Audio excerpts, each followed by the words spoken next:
He said, Sonda, I'm going to say something to you that you're not going to want to hear, but you need to get Sonda out of the way. God is capable of handling this situation and doing for Amy what He wants to do, but I am telling you that you need to get Sonda out of the way.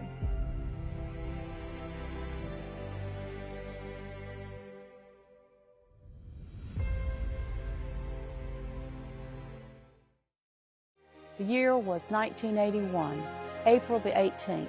Our little family was packed and ready to go. We were headed to Indiana to spend spring break with my husband's sister and brother-in-law. They were stationed in Indiana in the military. So we had the kitchen sink packed, ready to go. And we had spent the night in Winston-Salem on Friday night with Roger's mom and dad to kind of break up the trip because our kids were so young. So we'd gotten up at 5 a.m., put them in their pajamas in the car seats, and headed west. We were past Asheville, almost into Tennessee. And it was one of those cool spring mornings, rainy, and we had been following some traffic around the curves, and we were in the gorge. And I had showed Chad some waterfalls that were coming out of the rocks. And we passed a rest area, and Roger said, do you want to stop here? And I said, no, the kids are fine, let's keep going, maybe we can stop in Knoxville. So we headed on. We rounded a curve, not knowing what was just ahead of us, and a boulder fell off the mountain from probably 2,000 feet up and bounced beside of our car, because when we rounded the curve there was a wheelbarrow load of rocks rolling into the road. So Roger swerved lanes. That's the only thing that saved our whole family from being killed. But anyway, it bounced beside of the car, bounced into my door, picked the car up, and sent us 150 feet down the road, upside down and spinning. At some point in time, Amy, who was just 13 months old and little, they had gotten out of the car seats and were down in the floorboard playing with little matchbox cars. And somewhere through that 150 feet, she was thrown out. When the car stopped, we were on our four wheels, but we were headed back the way we had just come. Slammed against the side of the mountain. Roger's door and Chad's door were against the side of the mountain. My door was mangled, and Amy's door was warped open. Today, all these years later, Roger nor I remember getting out of that station wagon. But we went over those seats and got out, and I screamed to him, where is the baby? And we didn't know. I could hear Chad crying, so I knew he was alive, but we didn't know where the baby was. So I felt behind my seat, and all I got was mud and glass. So we got out of that car, and Roger was frantically looking. I had gotten down, was going under that car. I just had a horror that the car had landed on her. And Roger found her about 20 feet on past the car, face down in a mud puddle. In a matter of seconds, she would have drowned. And he picked her up and clutched her to his chest, and he said, Sonda, here she is. I think it's broke her neck and she's dead. I ran to him and scooped her out of his arms and clutched her to my chest, and I began to cry out to the Lord, Lord, save my child. I didn't realize that the traffic was ebbing by, and the first person that stopped was Bruce Medford out of Canton. He was pulling a camper and was headed to Gatlinburg for the weekend. He came around the corner of his camper, and I said, please help me, sir, my baby is dying. He said, ma'am, we're not going to give up that easy. And he took her out of my arms and laid her on the asphalt. It's raining in her little face. She's white as a sheet and, of course, unconscious.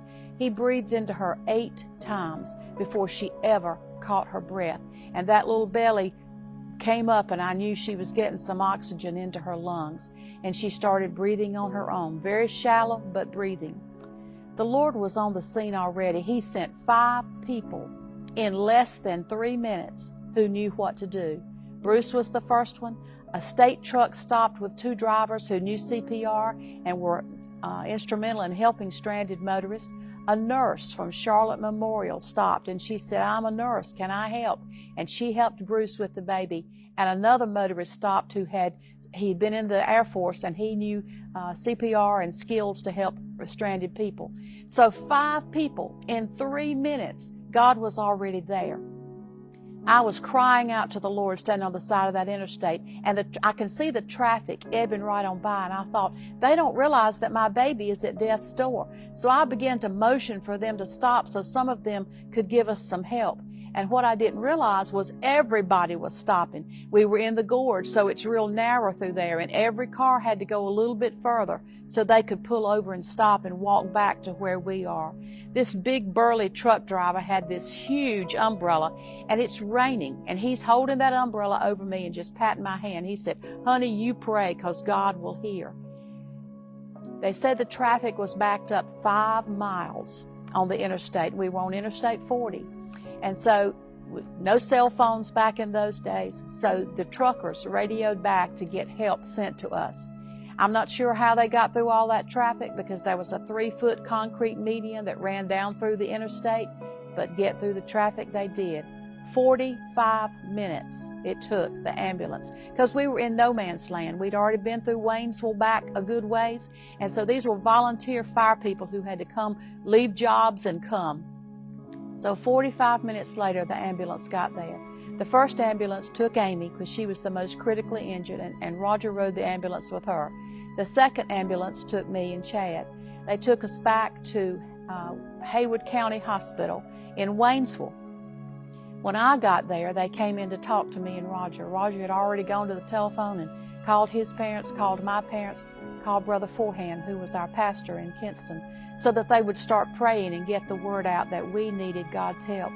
So the doctor came in to talk to Roger and myself, and he said, "Your baby is critically injured." He said she has a skull fracture. One of her lungs has collapsed. The other lung is getting ready to collapse. Her kidneys are failing. And he said, "We are not equipped in this hospital to handle her injuries. We need you to sign permission for her to be shipped to Mission Memorial in Asheville." And so we did. We get to Asheville, we've still not heard from the baby. We tried to call into the Asheville hospital, but couldn't get any report on the baby.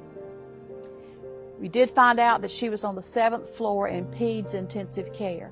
So we walked out of that elevator, and there was my mom and daddy.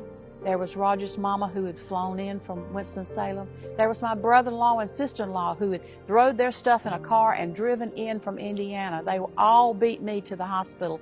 By now it's like 6 o'clock in the evening. And so here we come out with Chad and me in borrowed clothes and borrowed shoes, barely can walk, and edged down that hallway, and the whole crowd of them fell apart. I walked to the door, and it had little glass slits in the door, and I looked through that glass slit, and I can see my baby across that Peds intensive care unit, and doctors and nurses all around her bed working on her. And they let Dr. Rector know that Amy's mama is here, and he comes out to talk to us, and he said she is critically injured. He said her other lung has collapsed. He said her kidneys are failing. Her sodium level is out of whack. She may have a brain bleed. We may have to do surgery. He said, but right now, the next 24 hours are critical. He said, if we can get her through 24 hours, then we will look at what needs to take place next. He said, but right now, she's just like a thread that's raveling from both ends. And when they get to the middle, I hate to tell you, but she'll be gone, and it won't be anything we can do. He said, we're doing everything we can do to keep her alive at this point. I asked him if we could go see her, and he said, yes, you can. He said, she's unconscious. She won't know you're there. He said, but you can go in and see her. And I went in, and Roger was on one side, and I was on the other, and we just took her little hands. She had 10 tubes in her. She had IVs in her neck, IVs in both wrists, both ankles. She had a chest tube in because she was bleeding internally. Everything that could go wrong was going wrong. And I realized that my baby was slipping away. And I was her mama, but I was helpless to do anything about it. And I began to cry out in my spirit to the Lord. Lord, you've got to intervene. Lord, you've got to do something. My dad's a Pentecostal holiness preacher in the hills of Virginia. His church was praying. Brother Forehand had called our church to pray. They were praying in Kinston around the clock, and different people were calling in that their churches were praying. And I knew that heaven was being bombarded, but this was my baby, and I wanted God to do something. I wanted him to come on the scene and heal her instantly and us go home. But that wasn't to be. I went out of that intensive care unit and went and sat in the stairwell. There was so much going on and so many people talking, and I just had to go and get by myself. And I heard the door open, and my daddy walked in and sat down with me. And I said, "Daddy, is God going to raise Amy up?" Because I thought if Jack said God was going to raise Amy up, God was going to raise Amy up. And my parents had followed 2 babies to the graveyard. And he'd already been where I was in losing a child. And he said, "Sonda, I'm not sure he will." He said he may decide to take her home because he needs her worse than you. I didn't want to hear that. I said, "How can he need her worse than me, Daddy? I am her mama.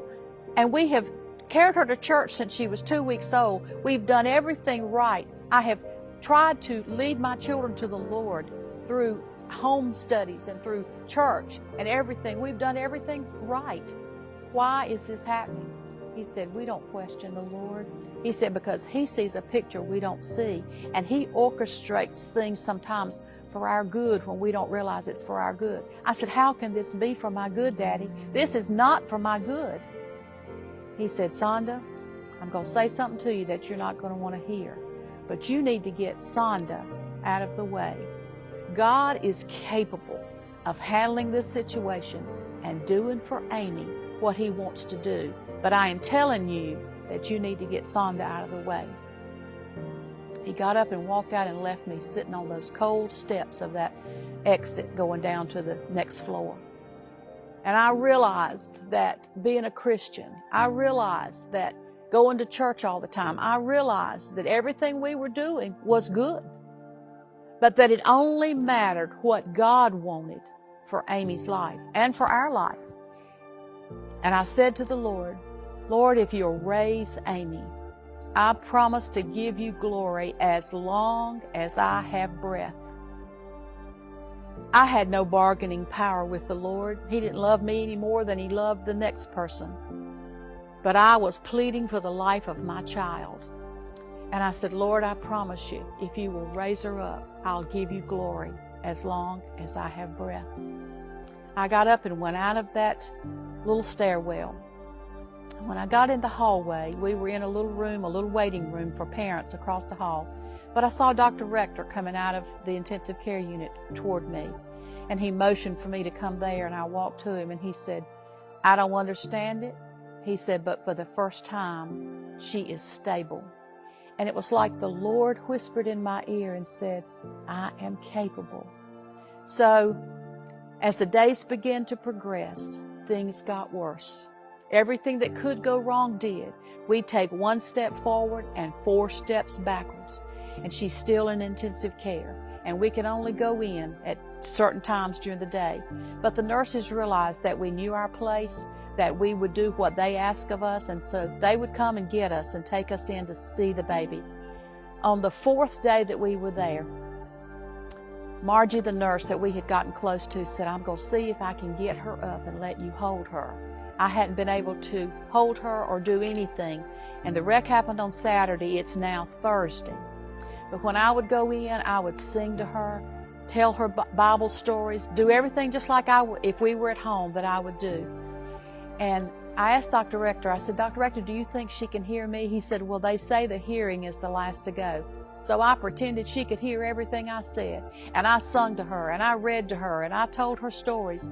And I would say to her, "Amy, do you remember when we were home in Mama's shop and we would do so-and-so and so-and-so?" I was trying to connect with those brain waves that would remember anything that was in her little brain still.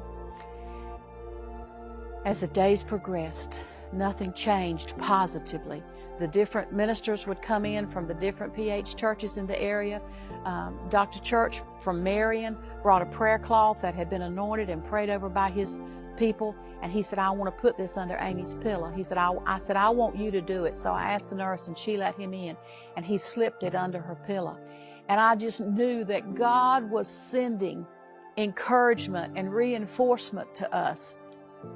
Of course, we made the headlines. We were on the front page of the paper Easter Sunday, and different people called in, and I had a girl call in, and she said, "I want to know if the Roger Boles that's on the front page of the paper is the Roger Boles I went to Emmanuel College with all those years ago." And so she talked to him and found out it was. And so we had begun to have connections come, and they would bring us food and come and sit with us and encourage our hearts. 400 phone calls over that little payphone that was in there, mostly from our church people in Kinston. And they would call every day. Brother Forehand would call us at 7 a.m. every morning because he wanted the latest updates, and he knew the doctors would make rounds early. He wanted the latest updates because his phone was ringing off the hook. And he came Easter Monday and stayed with us all day and prayed with us and went in and prayed with Amy. And he told Helen, I found out later, that when he got home, he said they'll never bring that baby home. He said she is so critically injured, said they will never bring that baby home. And he said, he told me later, he said, but the faith of the Kinston First Pentecostal Holiness Church boosted my faith. And see, I was relying on the faith of my church people. I was relying on my family and my daddy's church and the different people because I was numb. I was to the point that I couldn't pray. I had prayed all the words I knew to pray to the Lord. I had begged, I had pleaded with him to heal my baby, but she continued to go downhill. I knew that if God didn't make a change, that she was going to die. They came in and they had done tests, and her sodium levels were at the bottom. Her oxygen levels were at the bottom. She was on 100% oxygen. Room air is 20% oxygen, so you can't live on 100% oxygen indefinitely. And just everything was going against us. And I would plead with the Lord in prayer. And I would write little notes that I could tell Mama when I talked to her what was going on, because you know life goes on in the middle of all struggles, and Mom and Daddy had to go back home, and Les and Mildred had to go home, and all the different ones that were there to encourage us had to go back home. But the one constant was the Lord, and He was my only source. Roger and I would sit in that little waiting room, and we had sung a song at church just a couple of weeks before all this happened, entitled With BJ, In Everything Give Thanks. And Roger and I would catch ourselves humming that little song at the same time. In everything, give the Lord thanks. Through the good times, praise His name. Through the bad times, do the same. But in everything, give the King of Kings all the thanks. I began to thank the Lord for where we are. Any little improvement, I would thank the Lord for that. But in the bad times, do the same. So we were thanking the Lord for where we were and for what He was going to do. They did a test and came back and said that she had a brain bleed, and that she was going to require some more testing and additional surgery. And so Dr. Rector was very concerned, and he began to test. The blood was going through her system and coming out in her urine, and he didn't understand that. And so when I would call it, when the doctor would tell us stuff, I would make a note so that I could tell Brother Forehand, I could tell my mom and daddy. So I had them to pray specifically. Don't just say, bless little Amy. Pray specific. The Lord wants us to ask Him specifically for what we need in our lives. So that few days we were praying specifically for that brain bleed. And so all the tests were coming back, and they were showing that blood was going through her system, but they couldn't explain why. So my job as an x-ray tech before I had my children was to do brain scans. And so he brought me the scans up to the waiting room and showed them to me, Dr. Stringer, the neurologist. And so I looked at it, and I saw the brain bleed, and I saw the whole brain encompassed in blood. And I knew that your brain is like a piece of loaf bread. It can only soak up so much and its capacity. So he showed it to me, and I said, I see that the bleed is extensive. So that was on like a Friday. So then on Monday, that blood had gone through her system and out through her urine and all that. They had tested everything. They couldn't find out where that blood was coming from. And I thought, you know what? The Lord may be healing that brain bleed and sending it out for us to see it. So I requested on Monday for them to do another CAT scan. He said, I don't think that that's necessary. I said, do it for this mama. Do it for this mama, because I want to see the status of that brain bleed. So he relented and did a brain scan. A CAT scan. So they came back and showed me those films. He said, I can't believe this. He said, this scan is clear. And he said, I think now that the first scan was probably in error, that there was a shadow over that or something. I looked square at him and I said, Dr. Stringer, I'm an x-ray tech. That was my job. That brain bleed was there. But what you don't understand is that my God healed it. He sent it through her little system and out through her urine. We saw that blood leave her body. I know that my God healed her. And he just kind of dropped his head and shook his head like, okay, lady, if that's what you want to believe, but believe I did, because my God was on the scene and he had healed that brain bleed and sent that out of her system, and we saw it and we knew it to be true. Praise God, God was still on the scene. So the day comes that they decide she can go home. Now here she's been in intensive care for over 30 days with doctors and nurses standing around her bed. She's gone through surgeries. She's gone through a brain bleed. She's had 10 tubes in her. And now they're going to send her home with me. And I'm thinking, what if she dies on my watch? What do we do now? And we've had the Lord intervene in all these different things, but now they're sending her home with me, who I am exhausted after 35 days of being in that little waiting room and being at the hospital around the clock. So we go through Virginia by Mom and Daddy's and spend the night and let them love on her, and then we come to Kinston. Well, my Kinston church family is waiting for us. There are people in my driveway with casseroles and ham and food galore. And they provide our food for 2 weeks. My freezer was full of casseroles and things that I could pull out later. Different ones of them came and brought a complete meal and supplied our food. I mean, their dishes and everything, and took the dirty dishes home with them. We didn't even have dishes to wash.